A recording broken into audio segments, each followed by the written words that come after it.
Friends and welcome back in my YouTube channel biology with Neha ma'am. Friends, इसके पहले के video में हमने देखा था न्यूट्रिशन इन बैक्टीरिया। इस वीडियो में हम देखेंगे जेनेटिक रिकॉम्बिनेशन इन बैक्टीरिया। तो आइए सबसे पहले हम समझते हैं कि जेनेटिक रिकॉम्बिनेशन क्या होता है।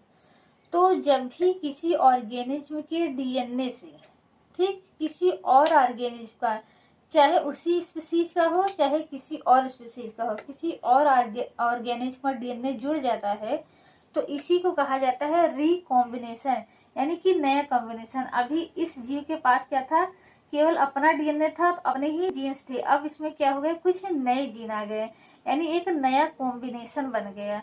तो इसी को कहा जाता है रिकॉम्बिनेशन, या इसी को कहा जाता है जेनेटिक रिकॉम्बिनेशन, क्योंकि डीएनए क्या है, जेनेटिक मटेरियल है। तो अगर हम सेक्सुअल रिप्रोडक्शन में देखें तो सेक्सुअल रिप्रोडक्शन में क्या होता है, मेल गैमेट्स होता है और फीमेल गैमेट होती है। मेल गैमेट क्या होता है, वो ट्रेवल करके कहाँ जाता है, फीमेल बॉडी के अंदर, और फिर फीमेल गैमेट से क्या होता है, फ्यूज होता है। यानी फीमेल का क्या होता है, ओवम होता है, और ओवम के अंदर क्या होता है, न्यूक्लियस होता है, और न्यूक्लियस के अंदर क्या होता है, डीएनए होता है। और स्पर्म होता है, स्पर्म का क्या होता है, दो पार्ट होते हैं, हेड होता है, टेल होता है। इसका जो न्यूक्लियस होता है वो हेड रीजन में होता है, और न्यूक्लियस के अंदर क्या होता है, इसका डीएनए होता है। तो जब फ्यूजन होता है दोनों का, मेल और फीमेल गैमेट का, तो इसका केवल न्यूक्लियस क्या होता है, इसके अंदर चला आता है, और फिर उसके बाद क्या होता है, इसका डीएनए इसके अंदर है, इसका डीएनए इसके अंदर है, तो यहाँ इसका डीएनए इसके डीएनए से मिल जाता है। तो इस प्रकार देखिए कि फीमेल के डीएनए में क्या हो गया, मेल का डीएनए मिल गया, यानी मेल ने अपना डीएनए किसको डोनेट कर दिया, फीमेल को डोनेट कर दिया। तो इसी तरीके का प्रोसेस क्या होता है, कुछ बैक्टीरिया में भी इसी तरह का मिलता जुलता प्रोसेस होता है कि एक बैक्टीरिया क्या होती है, दूसरे बैक्टीरिया को अपना डीएनए डोनेट कर देती है। तो सेक्सुअल रिप्रोडक्शन में क्या होता है, मेन फीचर क्या होता है, जेनेटिक रिकॉम्बिनेशन होता है। ये दो प्रकार के डीएनए आपस में मिलते हैं, यहाँ भी क्या है, दो प्रकार का डीएनए है। अब फीमेल के डीएनए से क्या हो गया, मेल का डीएनए मिल गया। तो ये सेक्सुअल रिप्रोडक्शन का क्या होता है, एक सबसे इम्पोर्टेंट कैरेक्टर होता है कि वहां पर क्या होता है, जेनेटिक मटेरियल का रिकॉम्बिनेशन होता है। तो यहाँ बैक्टीरिया में भी देखिए, बैक्टीरिया में कुछ तीन तरीके के ऐसे प्रोसेस होते हैं जिनके द्वारा रिकॉम्बिनेशन होता है। एक है कॉन्जुगेशन, ट्रांसफॉर्मेशन, और तीसरा है ट्रांसडक्शन। इन तीनों को ही हम क्या कहते हैं, सेक्सुअल रिप्रोडक्शन के नाम से भी जाना जाता है, क्योंकि सेक्सुअल रिप्रोडक्शन में भी क्या होता है कि जेनेटिक मटेरियल का रिकॉम्बिनेशन होता है, और बैक्टीरिया में भी क्या होता है, जेनेटिक मटेरियल का रिकॉम्बिनेशन होता है। लेकिन इसको एक्चुअल या रियल सेक्सुअल रिप्रोडक्शन नहीं कर सकते, क्योंकि यहाँ पर क्या होता है, गैमेट का फॉर्मेशन नहीं होता, केवल और केवल जेनेटिक मटेरियल का रिकॉम्बिनेशन होता है। यानी एक बैक्टीरिया से जेनेटिक मटेरियल जो है वो दूसरे बैक्टीरिया में पहुंच जाती है, लेकिन किसी भी नए ऑर्गेनिज्म का जो है डेवलपमेंट या विकास नहीं होता है। तो इसीलिए हम इसको क्या कहते हैं, सेक्सुअल रिप्रोडक्शन नहीं कहते हैं। ठीक, सेक्सुअल रिप्रोडक्शन में जेनेटिक मटेरियल का रिकॉम्बिनेशन तो होता ही है, साथ ही साथ क्या होता है, नए जीव का जन्म भी होता है। लेकिन यहाँ ऐसा कुछ नहीं होता, यहाँ बस क्या है, एक बैक्टीरिया से उसका जेनेटिक मटेरियल दूसरी बैक्टीरिया में पहुंच जाता है। तो अगर हम कॉन्जुगेशन में देखें तो कॉन्जुगेशन में दो बैक्टीरिया आपस में कांटेक्ट में आती है, तब जाकर के एक बैक्टीरिया का जेनेटिक मटेरियल जो है वो दूसरी बैक्टीरिया में पहुंचता है। लेकिन अगर वही हम ट्रांसफॉर्मेशन और ट्रांसडक्शन की बात करें तो यहाँ दो बैक्टीरिया बिना कांटेक्ट में आए हुए ही जेनेटिक मटेरियल का एक्सचेंज हो जाता है, इंटरचेंज हो जाता है, यानी एक बैक्टीरिया से जेनेटिक मटेरियल दूसरे बैक्टीरिया में चली जाती है। तो आइए सबसे पहले हम जानते हैं कि कॉन्जुगेशन क्या होता है। ठीक, तो जेनेटिक रिकॉम्बिनेशन यानी एक बैक्टीरिया से जेनेटिक मटेरियल दूसरे बैक्टीरिया में पहुंचने के तीन तरीके हैं, कॉन्जुगेशन, ट्रांसफॉर्मेशन और ट्रांसडक्शन। तो आइए सबसे पहले हम क्या देखते हैं, कॉन्जुगेशन कहते हैं। तो कॉन्जुगेशन में क्या होता है कि दो बैक्टीरिया आपस में कांटेक्ट में आती हैं, आपस में एक दूसरे के संपर्क में आती हैं। तो मैंने बताया था एक दूसरे से जुड़ने के लिए क्या होती है, बैक्टीरिया में एक ऑर्गन पाया जाता है जिसको पिलाई कहते हैं। पिलाई क्या है, एडहेसिव ऑर्गन है, यानी एक बैक्टीरिया को दूसरे बैक्टीरिया से चिपकने में मदद करती है। और हमने बताया था कि हर बैक्टीरिया में क्या होती है, 5 से 6 स्पेशल पिलाई होती हैं, उनको हम क्या कहते हैं, सेक्स पिलाई कहते हैं। ठीक, तो अब ये सेक्स पिलाई क्या होंगी, इनका बीच का फ्यूज हो जाएगा और ये क्या बना लेंगे, एक चैनल बना लेंगी। इस चैनल के थ्रू इसका प्लाज्मिड जो है वो इसके अंदर आ जाएगा। तो हमने जब प्लाज्मिड पढ़ाए थे तो प्लाज्मिड बताए थे हमें 3 प्रकार के होते हैं, आर प्लाज्मिड, एफ प्लाज्मिड और कॉल प्लाज्मिड। तो एफ प्लाज्मिड जो होता है वो सेल्फ ट्रांसमिबल होता है। सेल्फ ट्रांसमिबल का मतलब होता है कि इस प्लाज्मिड के पास ऐसा जीन होता है कि ये खुद के ही स्थानांतरण को प्रमोट करता है, यानी यह प्लाज्मिड जो है वो एक बैक्टीरिया से दूसरी बैक्टीरिया में जा सकता है। तो अब होगा क्या कि यह बैक्टीरिया, हमने बताया था कि जेनेटिक मटेरियल के अलावा जो डीएनए होता है बैक्टीरिया में उसी को हम क्या कहते हैं, प्लाज्मिड कहते हैं। तो ये इसका जेनेटिक मटेरियल है, ये इसका प्लाज्मिड है। प्लाज्मिड क्या होगा, सबसे पहले डबल होगा, रेप्लिकेट होगा। रेप्लिकेशन मतलब होता है 1 से 2 होना, और फिर होने के बाद क्या होगा, ये लीनियर फॉर्म में। अभी ये प्लाज्मिड क्या है, सर्कुलर फॉर्म में। तो लीनियर फॉर्म में हो करके ये एक बैक्टीरिया से क्या होगा, दूसरी बैक्टीरिया में जाएगा इस तरीके से। और यहाँ पर देख सकते हैं, और फिर उसके बाद क्या होगा, सेक्स पिलाइन की नष्ट हो जाएगी और ये बैक्टीरिया दोनों अलग हो जाएंगे। तो जिस बैक्टीरिया में क्या होता है, प्लाज्मिड पाया जाता है, कौन सा प्लाज्मिड, एफ प्लाज्मिड, उसको हम क्या कहते हैं, एफ प्लस बैक्टीरिया कहते हैं या एफ प्लस कहते हैं। जिनमें नहीं पाया जाता उसको क्या कहते हैं, एफ माइनस कहते हैं। तो जिनमें एफ फैक्टर पाया जाता है वो क्या है, एफ पॉजिटिव है। जिनमें नहीं पाया जाता वो क्या है, एफ निगेटिव है। इसके अलावा हम जानते हैं डोनर कौन होता है, मेल होता है। जैसे अगर हम सेक्सुअल रिप्रोडक्शन में देखें तो मेल का स्पर्म क्या होता है, फीमेल के पास जाता है। तो उसी तरह इसका जेनेटिक मटेरियल क्या है, इसके पास जा रहा है। तो इसीलिए इसको हम एक और नाम से जानते हैं, इसको हम क्या कहते हैं, मेल कहते हैं, मेल बैक्टीरिया। और इसको हम क्या कहते हैं, फीमेल बैक्टीरिया। ठीक, तो इस तरीके से हम देख रहे हैं कि अब क्या हुआ, यहाँ पर देख रहे हैं, यहाँ पर अभी क्या थी, ये एफ निगेटिव था, यहाँ पर भी ये एफ निगेटिव था। लेकिन अब इसके पास क्या आ गया, प्लाज्मिड आ गया। प्लाज्मिड यानी कि इसके पास क्या आ गया, एफ फैक्टर आ गया। तो अभी ये क्या हो गया, अब ये भी क्या हो गई, जब इसके पास एफ फैक्टर आ गया तब ये भी क्या हो गया, F positive bacteria. F positive bacteria ये था ही, अब इसको भी क्या कर दिया, एफ पॉजिटिव कर दिया। अब ये दूसरे को एफ पॉजिटिव बनाएगी। तो इस प्रकार से क्या हुआ, एक बैक्टीरिया का जेनेटिक मटेरियल जो है वो दूसरे बैक्टीरिया में चला गया। यानी एक तरीके से क्या हो गया, रिकॉम्बिनेशन हो गया। इस बैक्टीरिया में जो जीन नहीं थे वो भी जीन आ गए। ठीक, तो ये होता है कॉन्जुगेशन। तो अगर आपसे पूछा जाए कि कंजुगेशन की खोज किसने की थी, तो कंजुगेशन की खोज जो है वो लैडरबर्ग और किसने की थी, टाटम ने की थी। लैडरबर्ग एंड टाटम ने किस बैक्टीरिया में की थी, तो इशर्सिया कोलाई में की थी।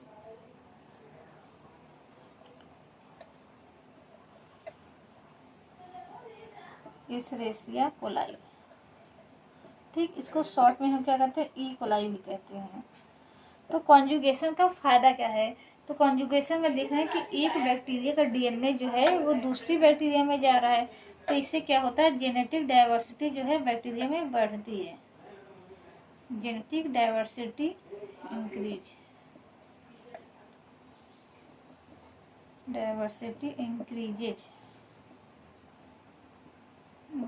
इन बैक्टीरिया बाई कॉन्जुगेशन। ठीक, तो ये हो गया किसके बारे में, कॉन्जुगेशन के बारे में। तो आइए अब हम देखते हैं किसके बारे में, ट्रांसफॉर्मेशन के बारे में।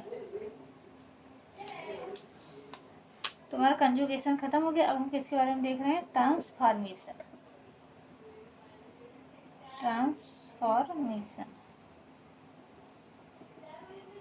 ठीक है, ट्रांसफॉर्मेशन में क्या होता है, तो कॉन्जुगेशन में दो बैक्टीरिया कांटेक्ट में आती है तब जाकर के उनका जेनेटिक मटेरियल एक्सचेंज होता है, या एक बैक्टीरिया से दूसरी बैक्टीरिया में जाता है। लेकिन ट्रांसफॉर्मेशन में क्या होती है कि दो बैक्टीरिया कांटेक्ट में नहीं आती, वो दूर दूर ही रहती हैं, फिर भी उनका जेनेटिक मटेरियल जो है एक लिक्विड मीडियम के द्वारा एक बैक्टीरिया से दूसरे बैक्टीरिया में ट्रांसफर हो जाता है। और एक प्रकार की बैक्टीरिया जो है वो दूसरे प्रकार की बैक्टीरिया में ट्रांसफॉर्म हो जाती है, यानी बदल जाती है। इसीलिए इसको हम क्या कहते हैं, ट्रांसफॉर्मेशन कहते हैं। तो आइए हम देखते हैं कि ट्रांसफॉर्मेशन होता कैसे है और इसकी सबसे पहले खोज किसने की थी। तो ट्रांसफॉर्मेशन की खोज जो है वो सबसे पहले ग्रिफिथ ने की थी, फ्रेडरिक ग्रिफिथ।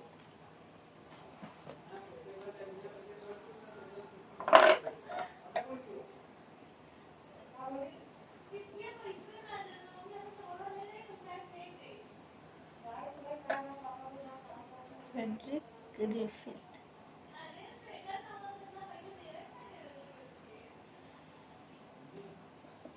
किस बैक्टीरिया में की थी? तो या तो ऑप्शन रहता है डिप्लोकोकस निमोनी, या यही लिखा रहता है स्ट्रेप्टोकोकस निमोनी। चाहे दोनों भी ऑप्शन क्या है, सही है, चाहे डिप्लोकोकस निमोनी हो चाहे स्ट्रेप्टोकोकस निमोनी हो। तो फ्रेडरिक ग्रिफिथ ने एक एक्सपेरिमेंट किया था किस बैक्टीरिया को लेकर के, स्ट्रेप्टोकोकस निमोनी और माइस को लेकर के। इन्होंने एक प्रयोग किया था, उस प्रयोग के द्वारा ही हमें किसका पता चला, ट्रांसफॉर्मेशन का। तो इन्होंने प्रयोग क्या किया था कि जो स्ट्रेप्टोकोकस निमोनी होती है इसकी दो स्ट्रेन पाई जाती है, एक होता है आर स्ट्रेन और एक होता है एस स्ट्रेन। एक क्या होता है, एस स्ट्रेन होता है और एक आर स्ट्रेन होता है। ठीक, तो जो यस का मतलब है यहाँ, एस का मतलब किससे है, यस का मतलब यहाँ स्मूथ से है, और यहाँ आर का जो मतलब है वो किससे है, आर का मतलब यहाँ रफ से है। तो इसकी जो एस स्ट्रेन वाली बैक्टीरिया होती है, यानी स्ट्रेप्टोकोकस निमोनी जो बैक्टीरिया है वो दो स्ट्रेन में पाई जाती है, एस स्ट्रेन और आर स्ट्रेन में। ठीक, स्ट्रेप्टोकोकस की जगह अगर डिप्लोकोकस होगा तो भी वो भी क्या होती है, दो स्ट्रेन में पाई जाती है। तो चाहे डिप्लोकोकस ऑप्शन दिया हो चाहे स्ट्रेप्टोकोकस, दोनों ही सही है। तो ये बैक्टीरिया क्या होती है, दो स्ट्रेन में पाई जाती है, एस स्ट्रेन और आर स्ट्रेन। एस स्ट्रेन का मतलब होता है कि स्मूथ और आर का मतलब होता है रफ, यानी कि एस स्ट्रेन की जो बैक्टीरिया होती है उसका सरफेस जो होता है वो स्मूथ होता है और इसका सरफेस क्या होता है, रफ होता है। ऐसा क्यों होता है, क्योंकि इस बैक्टीरिया में क्या होती है, कैप्सूल पाई जाती है। तो कैप्सूल मैंने बताया था क्या होती है, एक्स्ट्रा प्रोटेक्टिव कवरिंग होती है, जबकि इसमें क्या होता है, कैप्सूल नहीं पाया जाता। तो जिन बैक्टीरिया में क्या होता है, कैप्सूल पाया जाता है, तो हमने बताया था कि वो एडवर्स परिस्थितियों से क्या कर लेती हैं, अपने आप को बचा लेती हैं। तो चाहे हमारे शरीर के अंदर जाती है, शरीर के अंदर फैगोसिटिक क्रियाएं हो रही है उससे भी बच जाएंगी, कोई भी अभिक्रिया हो रही है उससे बच जाएंगी। तो ये क्या होती हैं, ये वायरुलेंट होती हैं। वायरुलेंट का मतलब जो रोग पैदा करने की जिसमें क्षमता हो, और जो रोग न पैदा कर पाए वो क्या है, ए वायरुलेंट। तो जितने भी कैप्सुलेटेड बैक्टीरिया होते हैं वो क्या होते हैं, वायरुलेंट होते हैं, और कैप्सुलेटेड जो नहीं होते तो वो वायरुलेंट हो भी सकते हैं और नहीं भी हो सकते हैं। तो यहाँ हम यस और आर की बात करें तो यस क्या होता है, कैप्सुलेटेड होता है और वायरुलेंट होता है, जबकि आर क्या होता है, नॉन कैप्सुलेटेड होता है और ए वायरुलेंट होता है। तो ये जो कैप्सुलेटेड बैक्टीरिया होती हैं स्ट्रेप्टोकोकस, ये माइस में क्या होती है, निमोनिया डिजीज काज करती हैं, यही एनिमल में भी निमोनिया डिजीज काज करती हैं। तो इन्होंने क्या प्रयोग किया, सबसे पहले इन्होंने एस स्ट्रेन के बैक्टीरिया को माइस में इंजेक्ट किया। किस में इंजेक्ट किया, माइस में। तो जैसे कि इनको भी पता था हमको भी पता था, अगर एस स्ट्रेन का क्या करता है, निमोनिया काज करता है तो माइस क्या होगा, मर जाएगा। तो वही हुआ भी, माइस क्या हुआ, मर गया। फिर इन्होंने अपना दूसरा एक्सपेरिमेंट किया कि इन्होंने अब इस बार क्या किया, आर स्ट्रेन के बैक्टीरिया को किसमें इंजेक्ट किया, माइस में। और इनको ये भी पता था कि माइस पर कोई इफेक्ट नहीं होगा क्योंकि आर स्ट्रेन क्या है, ए वायरुलेंट है, तो नो इफेक्ट ऑन माइस। तो माइस पर क्या हुआ, कोई भी इफेक्ट नहीं पड़ा। फिर इन्होंने क्या किया कि अब की बार फ्रेडरिक ग्रिफिथ ने एस स्ट्रेन के बैक्टीरिया को हीट किल्ड किया और हीट किल्ड एस स्ट्रेन के बैक्टीरिया को माइस में इंजेक्ट किया। तो जाहिर सी बात है जब बैक्टीरिया मरी हुई है तो माइस को कोई रोग नहीं होगा। तो इनका ये पहला एक्सपेरिमेंट, इनका ये दूसरा एक्सपेरिमेंट, फिर इनका ये तीसरा एक्सपेरिमेंट था। इसमें क्या किया, इन्होंने हीट किल्ड एस स्ट्रेन को माइस में इंजेक्ट किया। Heat killed S strain bacteria को इन्होंने क्या किया, माइस में इंजेक्ट किया। तो जाहिर सी बात है कि माइस पे क्या होगा, कोई इफेक्ट नहीं होगा, नो इफेक्ट। तो जैसा ये सोचिए वैसा ही इनको रिजल्ट भी मिला। लेकिन चौथे एक्सपेरिमेंट में इन्होंने जैसा सोचा था उसको वैसा रिजल्ट इनको नहीं मिला। इन्होंने क्या किया, इन्होंने हीट किल्ड एस स्ट्रेन लिया,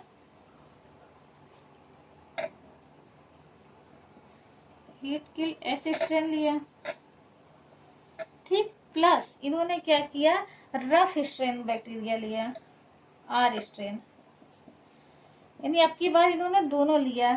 लेकिन यस स्ट्रेन क्या था, हीट किल था, और आर स्ट्रेन क्या था, जीवित था। ठीक, ये जीवित था, लाइव था।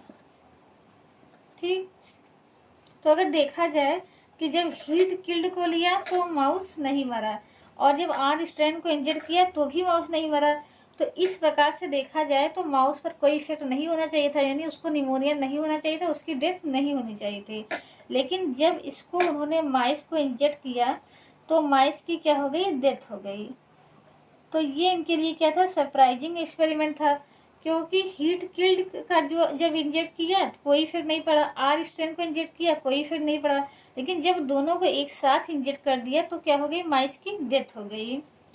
तो उस समय क्या हुए, ग्रिफिथ कोई भी कंक्लूजन नहीं निकाल पाए थे कि ऐसा हुआ क्यों।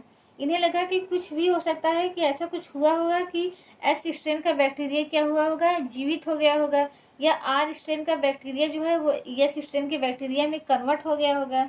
लेकिन ये कोई भी रिजल्ट अपना नहीं दे पाए कि ऐसा हुआ क्यों था। तो इसके बाद क्या हुआ, 3 साइंटिस्ट आए, उन्होंने 3 साइंटिस्ट ने यही सेम एक्सपेरिमेंट किया और कुछ एडिशनल चीज़ों को उसमें ऐड किया, और उसके बाद वो कंक्लूजन पे निकले कि आखिर ऐसा हुआ क्यों था। तो आइए देखते हैं कि आखिर ऐसा हुआ क्यों था। तो फ्रेडरिक ग्रिफिथ ने जो अपना प्रयोग किया था वो किया था 1928 में। तो उसके कुछ साल बाद 1944 में 3 साइंटिस्ट ने इसकी फिर से रीडिस्कवरी की। उन्होंने यही सेम एक्सपेरिमेंट किया और उसको आगे तक लेकर गए। तो वो उनके आप नाम नोट कीजिए, वो थे O Avery, C M McLeod,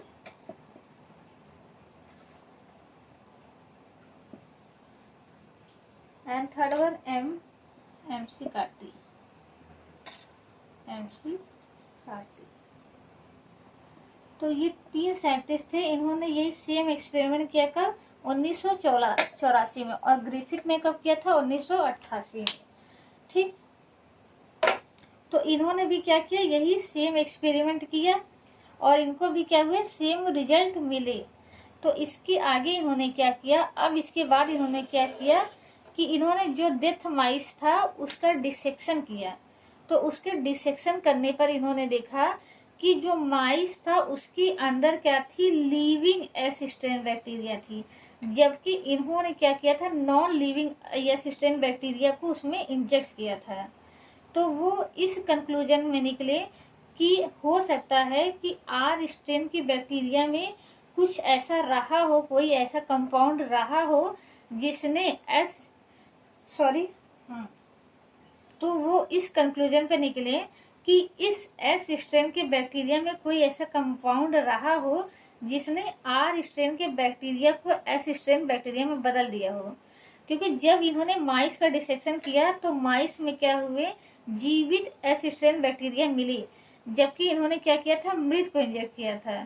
तो इसका मतलब ये नहीं था कि मृत वाले जो है एस स्ट्रेन के वो जीवित हो गए, ऐसा नहीं हुआ था। हुआ क्या था कि जो आर स्ट्रेन बैक्टीरिया थे वे कन्वर्ट हो गए थे एस स्ट्रेन में। तो इन 3 साइंटिस्ट ने ये कंक्लूजन निकाला कि एस स्ट्रेन बैक्टीरिया में कोई ऐसा कंपाउंड पाया जा रहा है जो आर स्ट्रेन के बैक्टीरिया को कन्वर्ट कर दे रहा है एस स्ट्रेन में, यानी इसको इंड्यूस कर दे रहा है कि ये इस फॉर्म से इस फॉर्म में बदल जाए, यानी आर स्ट्रेन से ये एस स्ट्रेन में बदल जाए। क्योंकि आर और एस में अंतर क्या है, आर में क्या है, कैप्सूल नहीं पाया जा रहा है, और एस में क्या है, कैप्सूल पाया जा रहा है। तो ये इस कंक्लूजन पे निकले कि यस में कोई ऐसा कंपाउंड पाया जा रहा है जो आर के अंदर जा रहा है और आर में क्या कर दे रहा है, कैप्सूल का फॉर्मेशन कर दे रहा है, जिसकी वजह से आर स्ट्रेन जो है वो एस स्ट्रेन में बदल जा रहा है। ठीक, तो ये अपने किस कंक्लूजन पर निकले कि आर स्ट्रेन क्या हो रहा है, कन्वर्ट हो रहा है एस स्ट्रेन में। कैसे कन्वर्ट हो रहा है कि एस स्ट्रेन में कोई कंपाउंड है जो एस स्ट्रेन के बैक्टीरिया से निकल करके आर स्ट्रेन के बैक्टीरिया में जा रहा है, यानी इससे निकल करके इसके में जा रहा है और इस बैक्टीरिया में क्या कर दे रहा है, कैप्सूल का फॉर्मेशन कर दे रहा है। ठीक, तो जब कैप्सूल बन गया तब ये भी अब क्या हो गया, आर स्ट्रेन से ये क्या हो गया, एस स्ट्रेन हो गया। लेकिन अभी तक ये नहीं पता चला था कि ये कंपाउंड था कौन जो इस बैक्टीरिया से निकल करके इस बैक्टीरिया में गया, जिसकी वजह से क्या हुआ, इसमें कैप्सूल का फॉर्मेशन हो गया। तो हम जानते हैं जो भी हमारे कैरेक्टर होते हैं वो किसके कारण होते हैं, जेनेटिक मटेरियल के कारण होते हैं। तो अगर कैप्सूल भी है तो कैप्सूल को कौन कोड करेगा, जेनेटिक मटेरियल ही कोड करेगा। लेकिन जिस समय इन्होंने अपना प्रयोग किया था उस समय ये तो पता था कि शरीर में हमारे प्रोटीन पाई जाती है, लिपिड पाई जाती है, कार्बोहाइड्रेट पाया जाता है, डीएनए पाया जाता है, लेकिन उनमें से कौन जेनेटिक मटेरियल है जो हमारे करेक्टर को कंट्रोल कर रहा है, जिसकी वजह से एनिमल का करेक्टर होता है, वो नहीं पता था। यानी ये तो पता था कि कोई कंपाउंड है जो कैप्सूल बना रहा है, लेकिन कौन सा कंपाउंड है कैप्सूल बनाने के लिए वो नहीं पता था। प्रोटीन है कि लिपिड है कि कार्बोहाइड्रेट है। तो इन्होंने क्या किया, यस स्ट्रेन के बैक्टीरिया को इन्होंने हीट किल्ड किया, फिर उसको किससे ट्रीट किया, प्रोटियोज एंजाइम से, प्रोटीएज एंजाइम से। ठीक, तो जो प्रोटीएज एंजाइम से जब इसको ट्रीट करेंगे तो क्या होगा, इसमें जो प्रोटीन होगी उनका क्या होगा, डाइजेशन हो जाएगा। यानी वो प्रोटीन क्या हो जाएगी, पच जाएंगे, डाइजेस्ट हो जाएंगे, यानी प्रोटीन नहीं रहेगा। तो जब प्रोटीएज वाले एंजाइम को साथ में इसको प्लस आर स्ट्रेन के बैक्टीरिया को इंजेक्ट किया, ठीक, तो भी क्या हुआ, माइस पे कोई इफेक्ट नहीं पड़ा। माइस क्या था, तो इन्होंने क्या किया, प्रोटीएज एंजाइम के साथ एस स्ट्रेन के बैक्टीरिया को ट्रीट किया। तो उसमें क्या हो गए, प्रोटीन इस बैक्टीरिया में नहीं रहे और आर स्ट्रेन तो था ही, तो इसको इंजेक्ट किया तो माइस की क्या हो गई, डेथ हो गई, जैसे पहले हुई थी। फिर उसके बाद इन्होंने क्या किया कि लाइपेज से ट्रीट किया, लाइपेज से ट्रीट किया प्लस आर स्ट्रेन के बैक्टीरिया के साथ इसको इंजेक्ट किया। फिर भी क्या हुई, माइस की डेथ हो गई। देखिए मैं बताना क्या चाहती हूँ कि हीट किल्ड जो बैक्टीरिया का आर स्ट्रेन था, एस स्ट्रेन था, उसको इन्होंने क्या किया, प्रोटीएज एंजाइम के साथ ट्रीट किया। तो जब अब एस स्ट्रेन का बैक्टीरिया है उसमें क्या है, प्रोटीन नहीं है, क्योंकि प्रोटीएज एंजाइम क्या है, प्रोटीन को डाइजेस्ट कर देता है। फिर जब दूसरे एक्सपेरिमेंट में इन्होंने क्या किया, उसको लाइपेज एंजाइम के साथ ट्रीट किया। तो जो एस स्ट्रेन का बैक्टीरिया था अब उसमें क्या है कि उसमें अब क्या है, लिपिड नहीं है। जब हम उसको किसके के साथ ट्रीट कर दिए, लाइपेज के साथ, तो उसमें जो भी लिपिड था सब नष्ट हो गया। अब इसमें क्या है, केवल प्रोटीन है, कार्बोहाइड्रेट है, न्यूक्लिक एसिड है। तो इसको एस स्ट्रेन के बैक्टीरिया के साथ जब हमने इंजेक्ट किया तो भी क्या हो गई, बैक्टीरिया की डेथ हो गई।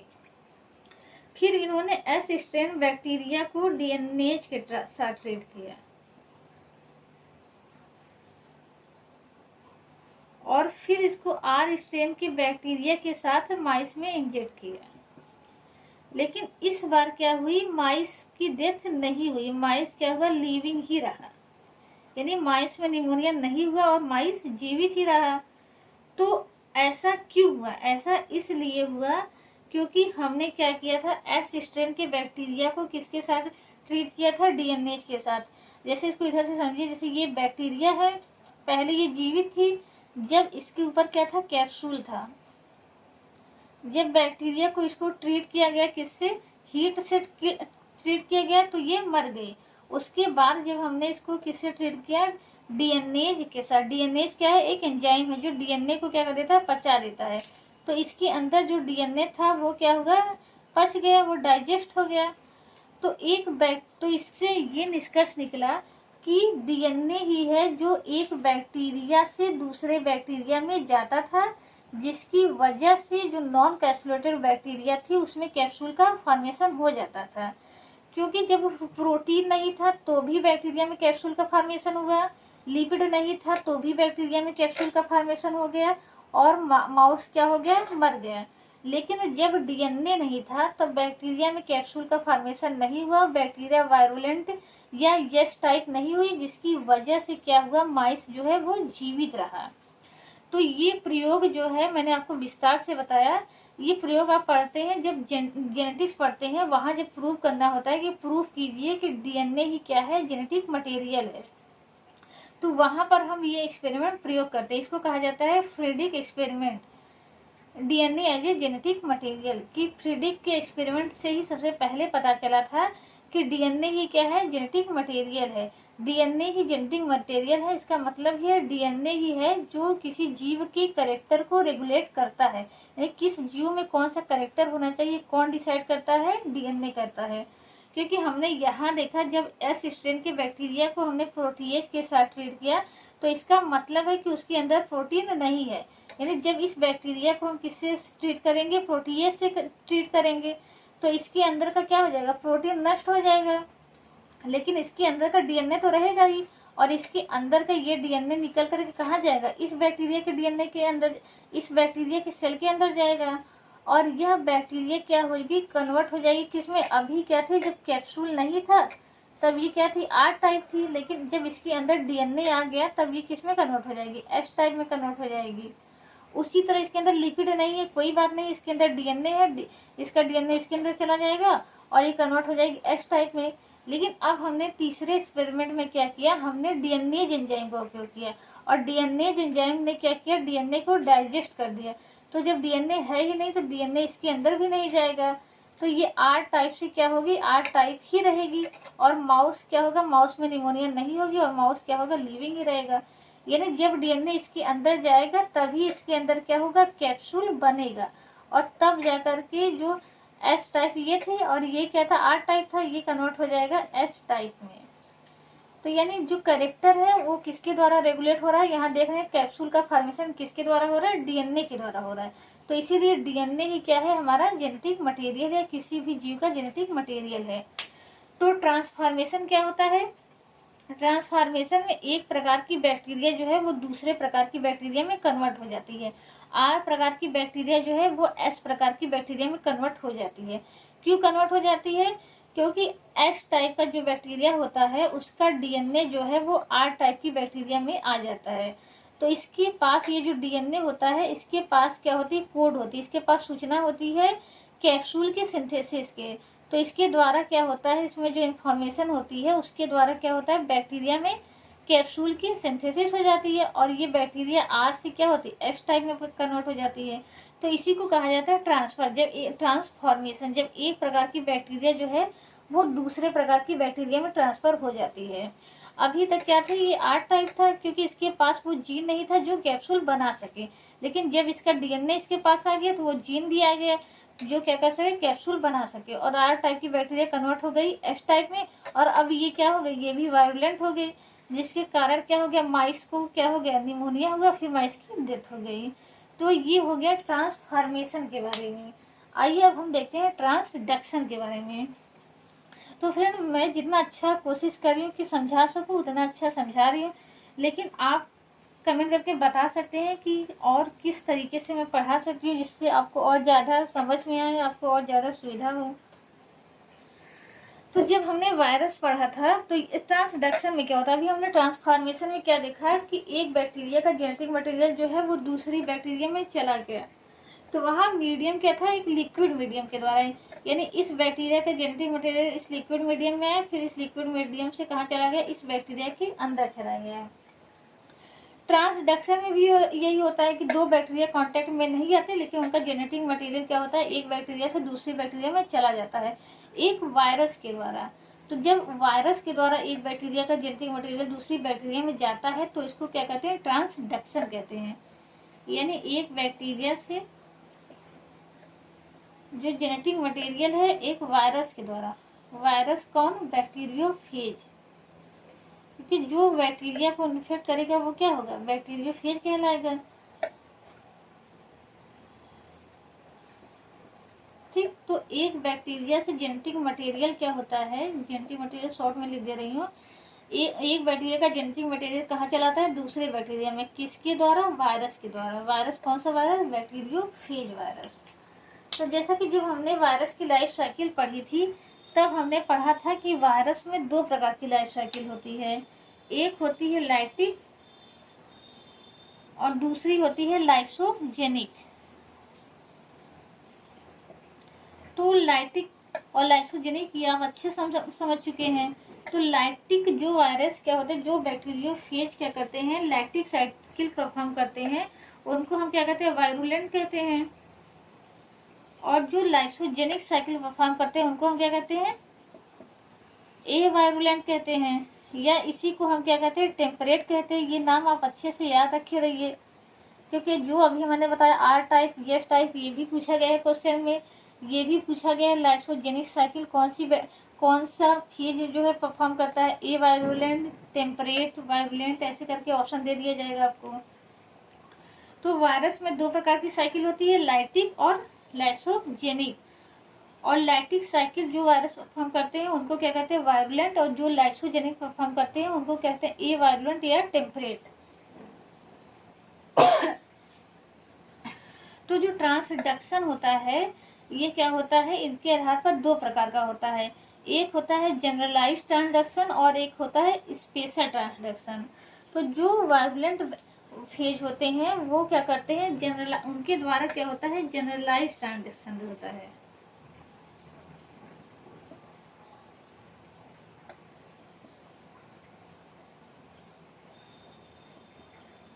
ठीक, तो जो वायरुलेंट फेज होते हैं उनके द्वारा जो ट्रांसडक्शन होता है उसको हम क्या कहते हैं, जनरलाइज ट्रांसडक्शन कहते हैं। जबकि ए वायरुलेंट के द्वारा जो ट्रांसडक्शन होता है उसको हम कहते हैं स्पेशलाइज ट्रांसडक्शन। Specialise transduction. ठीक, तो पहले हमने समझा ट्रांसडक्शन क्या होता है, जब वायरस के द्वारा एक बैक्टीरिया का जेनेटिक मटेरियल दूसरे में पहुंच जाए उसको हम क्या कहते हैं, ट्रांसडक्शन कहते हैं। ट्रांसडक्शन दो प्रकार का होता है, जनरलाइज ट्रांसडक्शन और स्पेशलाइज ट्रांसडक्शन। जनरलाइज ट्रांसडक्शन में कौन सा वायरस इन्वॉल्व होता है, वायरुलेंट, और स्पेशलाइज ट्रांसडक्शन में कौन सा वायरस इन्वॉल्व होता है, ए वायरुलेंट।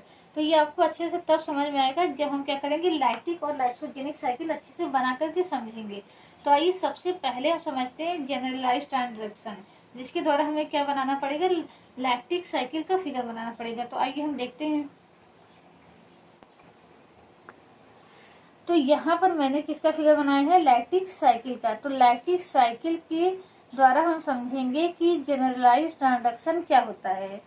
ठीक, तो सबसे पहले क्या समझते हैं कि लैक्टिक साइकिल क्या होता है।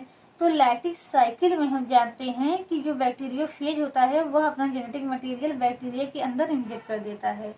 तो एक तरफ ये क्या करता है, कुछ एंजाइम रिलीज करता है जिसकी वजह से बैक्टीरिया का डीएनए जो है छोटे छोटे फ्रेगमेंट में टूट जाता है, और दूसरी तरफ ये क्या करता है, अपने जेनेटिक मटेरियल और प्रोटीन कोड की सिंथेसिस स्टार्ट कर देता है।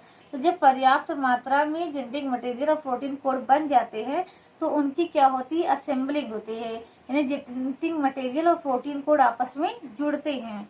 तो कभी कभी कुछ एनामली के कारण या कुछ गड़बड़ी के कारण बैक्टीरियोफेज के अंदर वायरस के जीनोम के बजाय बैक्टीरिया का जीनोम यानी जेनेटिक मटेरियल पैक हो जाता है।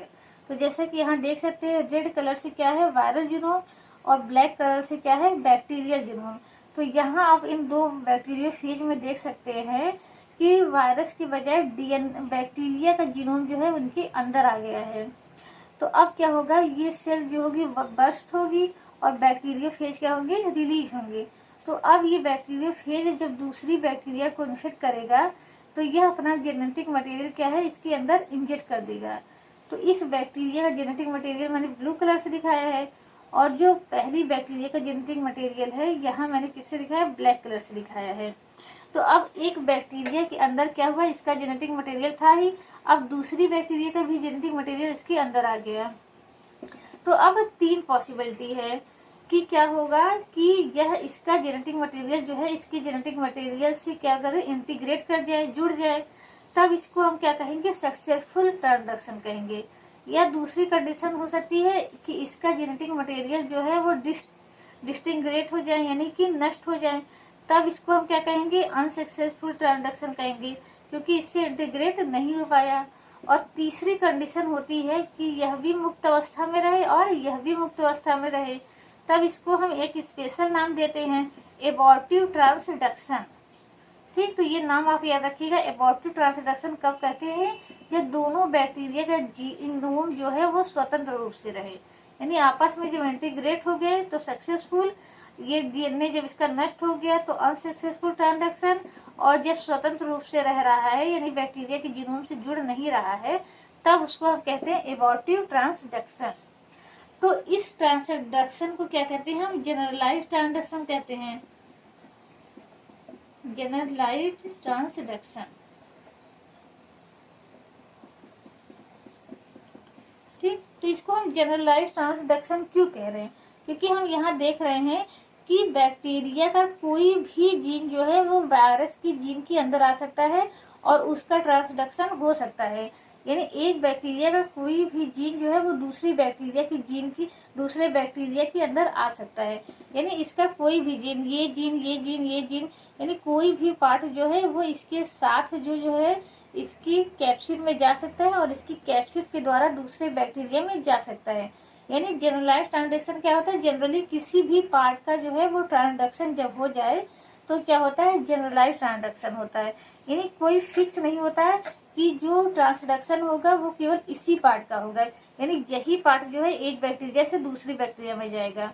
तो जब बैक्टीरिया का कोई भी पार्ट एक बैक्टीरिया से दूसरी बैक्टीरिया में जा सकता है बैक्टीरिया फेज के द्वारा, तब उसी को हम क्या कहते हैं? जनरलाइज्ड ट्रांसडक्शन कहते हैं। तो जैसे यहाँ हम देख रहे हैं, यहाँ इसका कोई भी पार्ट जो है, यहाँ इतने फ्रेगमेंट है, कोई भी फ्रेगमेंट जो है वो इस बैक्टीरिया फेज के अंदर पैक हो सकता है और इस बैक्टीरिया फेज के अंदर पैक होकर के दूसरी बैक्टीरिया में आ सकता है। ठीक, तो जब दूसरे बैक्टीरिया में आ जाता है तो उसके बाद 3 पॉसिबिलिटी होती है। उसके जीनोम के साथ इंटीग्रेट भी हो सकता है, नहीं भी हो सकता और स्वतंत्र रूप से रह सकता है। ठीक, तो इसको सक्सेसफुल ट्रांसडक्शन कहेंगे, इसको अनसक्सेसफुल, इसको एबॉर्टिव ट्रांसडक्शन कहेंगे। यानी ये तीनों किसके प्रकार हैं? जनरलाइज्ड ट्रांसडक्शन के। जनरलाइज्ड ट्रांसडक्शन में जब क्या हो जाए? इंटीग्रेट हो जाए तो सक्सेसफुल, नहीं हो तो अनसक्सेसफुल, और जब स्वतंत्र रूप से रहे तो एबॉर्टिव ट्रांसडक्शन। तो ये जनरलाइज्ड ट्रांसडक्शन क्या है? जब जनरली कोई भी पार्ट क्या हो? ट्रांसड्यूस हो जाए, यानी एक बैक्टीरिया से दूसरी बैक्टीरिया में चला जाए। ठीक, अब आइए हम समझते हैं कि स्पेशलाइज्ड ट्रांसडक्शन क्या होता है। तो स्पेशलाइज्ड ट्रांसडक्शन के लिए हमें क्या बनाना पड़ेगा? लाइसोजेनिक साइकिल बनाना पड़ेगा। तो यानी लैक्टिक साइकिल के द्वारा क्या होता है?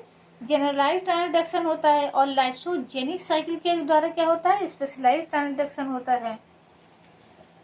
तो अब यहाँ पर क्या होगा कि लाइसोजेनिक साइकिल में हम जानते हैं कि जो ये वायरस होता है इसके डीएनए को नष्ट नहीं करता, बल्कि इसके डीएनए के साथ ही जाकर के जुड़ जाता है।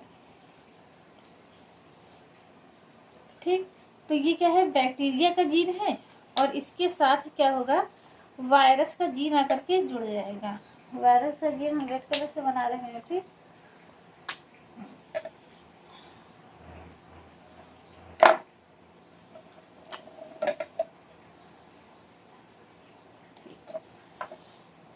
तो अब क्या होगा? अब क्या होता है कि ये बैक्टीरिया क्या होती है? डिवाइड करती है। तो 1 से 2 बैक्टीरिया बनेंगे, 2 से 4 आर्ट्स बनेंगे। तो हर बार क्या होगा? इसकी कॉपी होती जाएगी। तो हम जानते हैं कि कुछ समय बाद लाइसोजेनिक साइकिल जो है वो लैक्टिक साइकिल में कन्वर्ट हो जाती है, और लैक्टिक साइकिल में हम जानते हैं कि क्या होता है? फिर से वही होता है कि इसके डीएनए को नष्ट किया जाता है और नया कैप्सिड और नई प्रोटीन बनती है। तो अब क्या होगा? लैक्टिक साइकिल में जाने के लिए क्या होगा कि पहले क्या होगा? ये इससे अलग होगा। तो अलग होते समय क्या हो जाती है? कभी कभी कुछ एनॉमली हो जाती है कि वायरल जीनोम के साथ क्या हो जाता है? कुछ बैक्टीरियल जीनोम आ जाता है। जैसे कि ये इतना पार्ट है इसका, अगर ये यहाँ से अलग ना होकर के अगर इसी को हम बड़े में बनाएं तो आपको अच्छे समझ में आएगा। जैसे ये क्या है? बैक्टीरिया का जीनोम है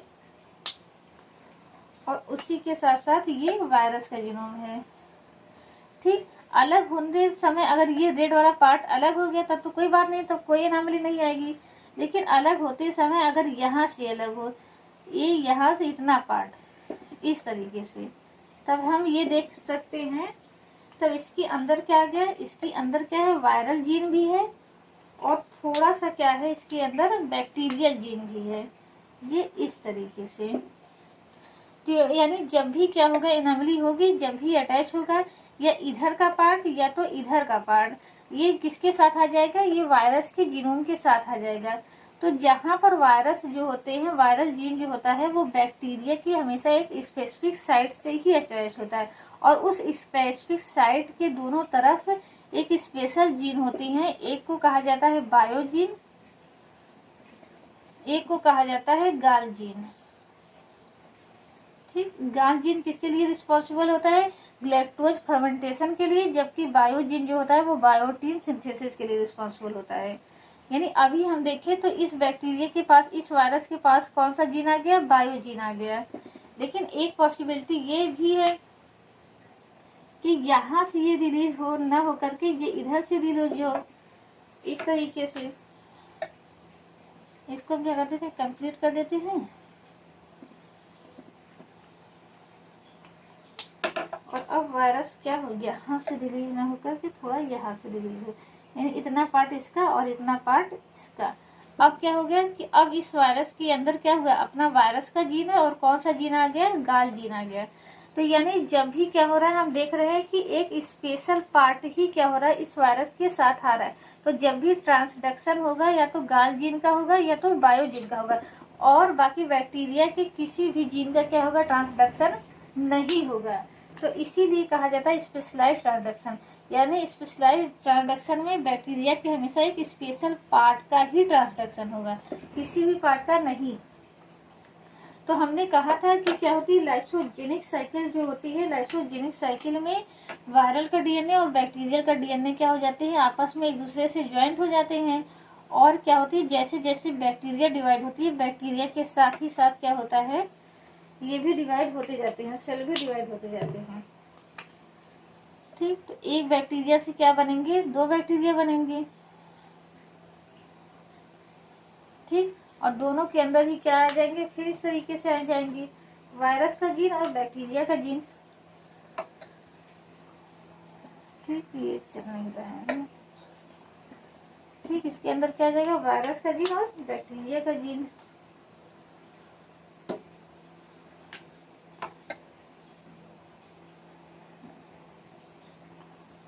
ठीक, तो अब एक समय क्या आता है कि ये लाइसोजेनिक जो साइकिल होती है वो कन्वर्ट हो जाती है लाइटिक साइकिल में। तो जब लाइटिक साइकिल में कन्वर्ट हो जाती है, तो ये लाइटिक साइकिल में कन्वर्ट होने के लिए क्या होता है, हमने बताया था कि लाइटिक साइकिल में कन्वर्ट होने के लिए वायरल जीन क्या होगा, बैक्टीरियल जीन से अलग होगा। तो जीन अलग होते समय क्या होता है, ये पूरी तरह से अलग नहीं हो पाते, यानी जो वायरल का जीन है अपने साथ साथ कुछ बैक्टीरियल जीन को भी ले लेता है। जैसे कि मैंने अभी आपको बताया, या तो गाल जीन लेगा या तो क्या लेगा, बायो जीन लेगा। अब इसके बाद क्या होता है कि ये क्या करेंगे, अब इसकी कॉपी बनेगी ढेर सारी। अब ये क्या करेगा, जब ये इससे अलग हो गया इसके जीनोम से, अब ये क्या करेगा, अपने ढेर सारी सेम कॉपी बनाएगा इसी तरीके से। यानी एक तरफ बैक्टीरियल जीन रहेगा और एक तरफ क्या रहेगा, वायरल जीन रहेगा। एक तरफ बैक्टीरियल जीन, एक तरफ वायरल जीन, ऐसे ही करके अपने ढेर सारी कॉपी बना लेगा।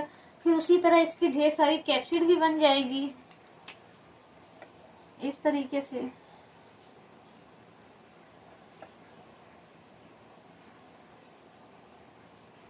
ठीक, अब फिर उसके बाद क्या होगा, इनकी पैकेजिंग भी हो जाएगी। एक और फिगर बना दे रहे हैं पैकेजिंग का।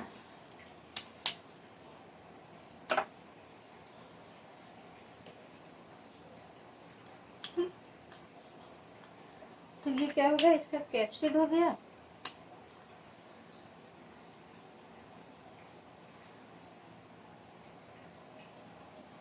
ठीक, कैप्सिड के अंदर क्या है देख रहे हैं, तो कैप्सिड के अंदर क्या है, दो जीन है।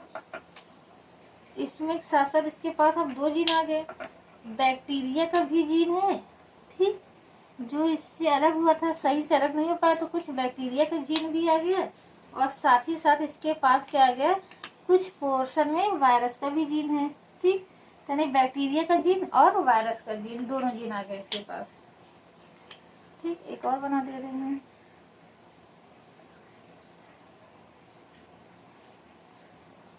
ठीक,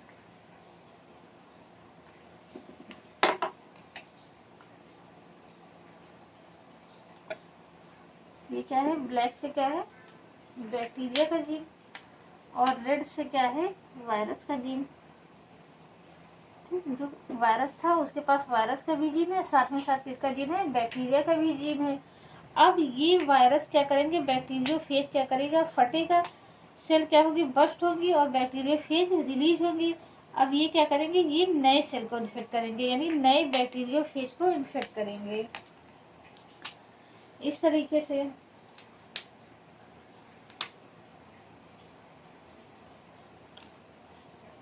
अब ये बैक्टीरिया फेज क्या होगा, इस सेल के अंदर जाएगा।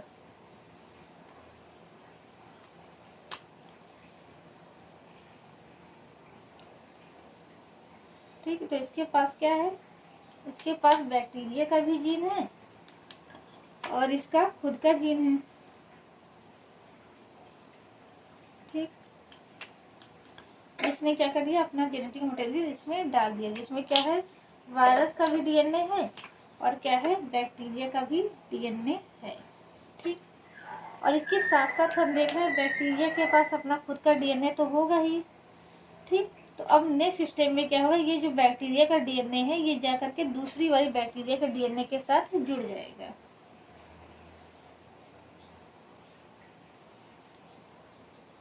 इस तरीके से ये क्या है, बैक्टीरिया का जीन है और इसके साथ जो अभी बैक्टीरिया आई उसका जीन क्या होगा, जुड़ जाएगा इस तरीके से। तो यहाँ पर क्या है, तो हमने बताया था कि क्या हमेशा क्या होते हैं, वायरस जो होते हैं वो बैक्टीरिया जीन से एक स्पेसिफिक साइट पे जुड़ते हैं। जैसे इस साइट पे जुड़ देंगे तो उसकी एक तरफ क्या होगा, गाल जीन होगा, या तो एक तरफ क्या होगा, बायोजीन, और दूसरी तरफ क्या होगा, गाल जीन। तो जब वायरस क्या होते हैं सही से नहीं अटैच हो पाते, सही से नहीं डिटैच हो पाते, सॉरी, तो उनके साथ या तो गाल जीन आ जाता है या तो बायोजीन आ जाता है। तो यानी जब एक बैक्टीरिया से दूसरी बैक्टीरिया में या तो गाल जीन का ट्रांसफर होगा या तो बायोजीन का ट्रांसफर होगा, यानी ट्रांसडक्शन होगा। तो हमेशा एक स्पेशल प्रकार के जीन का ही ट्रांसडक्शन हो रहा है, यानी किसी पार्ट का नहीं होगा। ऐसा नहीं होगा इसके इस पार्ट का या इस पार्ट का या इस पार्ट का, जब भी होगा इस पार्ट का या इस पार्ट का, यानी या तो इस पोर्शन का होगा किनारे का या इतने पोर्शन का होगा। तो हमेशा इन्हीं दोनों पोर्शन का क्या होगा, एक बैक्टीरिया से दूसरी बैक्टीरिया में ट्रांसडक्शन होगा। इसीलिए इसको क्या कहते हैं, स्पेशलाइज्ड ट्रांसडक्शन कहते हैं। तो स्पेशलाइज्ड ट्रांसडक्शन किसमें होता है, अगर कोई पूछा जाए तो किसमें होता है, लाइसोजेनिक साइकिल में। यह हम कह सकते हैं लाइसोजेनिक साइकिल के द्वारा क्या होता है, स्पेशलाइज्ड ट्रांसडक्शन होता है। या इसी को हम कहते हैं टेम्परेट वायरस और ए वायरस के द्वारा क्या होता है, स्पेशलाइज्ड ट्रांसडक्शन होता है।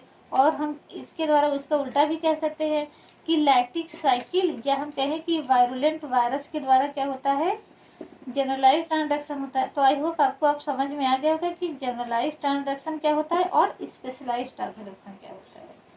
अगर न समझ में आए तो वीडियो को एक बार फिर से देखिए और जो भी अपनी प्रॉब्लम हो वो कमेंट करके बताइए। तो ओके फ्रेंड, इस तरीके से आप वीडियो को देखते रहिए। जो बातें न समझ में आए तो कमेंट करके जरूर पूछिए और वीडियो को ज़्यादा से ज़्यादा लाइक कीजिए और शेयर कीजिए, क्योंकि लाइक करने से ही पता चलता है कि हाँ वीडियो आपको समझ में आ रहा है। ज़्यादा से ज़्यादा वीडियो आपके लिए बनानी चाहिए। तो फ्रेंड्स अब हम नेक्स्ट वीडियो में देखेंगे बैक्टीरिया का इकोनॉमिक इम्पोर्टेंस।